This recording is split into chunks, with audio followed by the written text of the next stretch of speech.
بسم الله الرحمن الرحيم. الحمد لله رب العالمين، والصلاة والسلام على أشرف الأنبياء والمرسلين نبينا محمد وعلى آله وصحبه أجمعين، أما بعد. السلام علیکم ورحمۃ اللہ وبرکاتہ. معزز ناظرین، سلسلے فتاوی اسلامیہ کا دروس مسلسل آپ سماعت فرما رہے ہیں. آج کے اس درس میں ایک سوال جو سماحت الشیخ ابن باز رحمۃ اللہ علیہ سے پوچھا گیا تھا،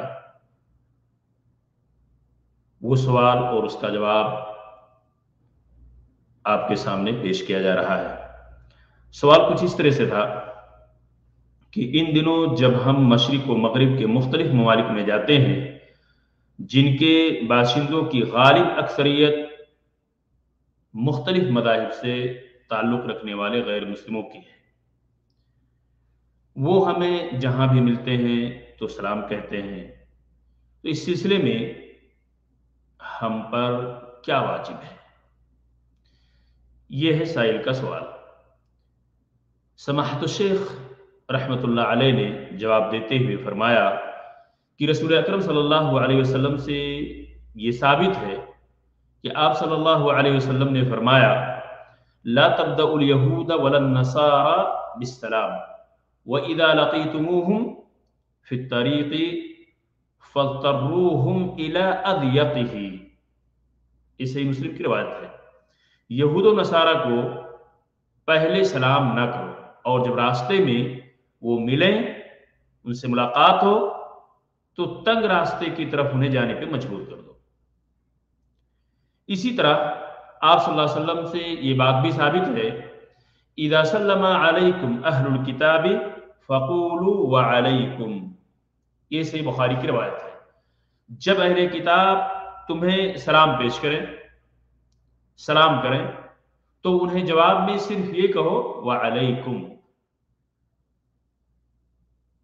جب اہل کتاب تمہیں سلام کریں تو تم کیا کہو؟ وعلیکم.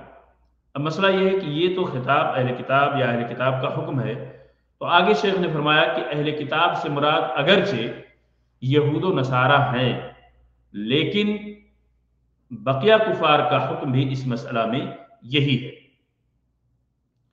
کیونکہ ان میں اور دیگر کافروں میں کوئی فرق کی کوئی دلیل نہیں ہے. کافر کا مطلقاً پہلے سلام نہ کہا جائے، اور اگر وہ سلام کہے تو واجب ہے کہ جواب میں صرف وعلیکم کہا جائے، جیسا کہ نبی اکرم صلی اللہ علیہ وسلم نے فرمایا ہے.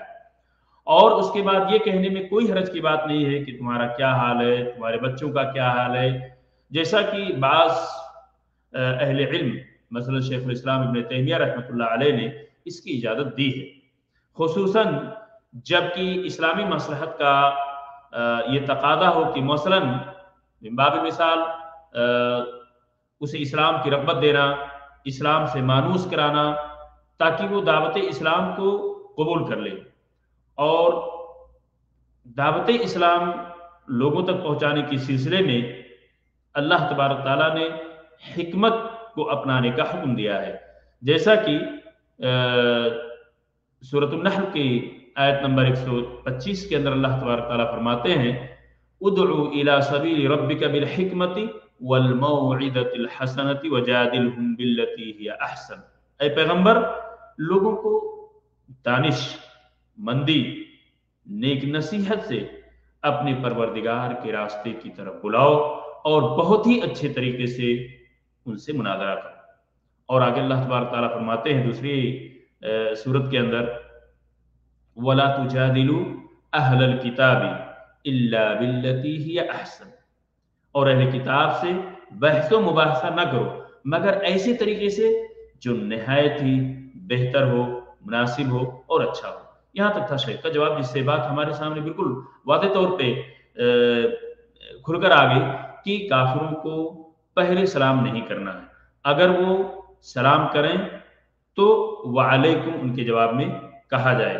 اس سے آگے اگر ان کے احوال کے بارے میں، ان کے حالات کے بارے میں، ان کے بچوں کے بارے میں اگر کچھ پوچھ تاچھ کرنی ہے تو کوئی حرج کی بات نہیں ہے، کیونکہ حکمت اور کو بالکل سامنے رکھ کے چلنا ہے، اور حکمت کا تقاضا یہی ہے کہ ان کے ساتھ اس طرح کا برتاؤ کیا جائے، ایسے حکیمانہ انداز سے پیش آیا جائے کہ وہ اسلام سے مانوس ہوں، اسلام کے قریب آئیں، اور ایک ایسا وقت آئے جب وہ اسلام کو اپنا بھی لیں۔ اللہ تبارک تعالیٰ سے دعا ہے کہ اللہ تعالیٰ ہم سب کو حکمت کے ساتھ دین کی باتیں لوگوں تک پہنچانے اور خود اس پہ عمل کی توفیق بخشے۔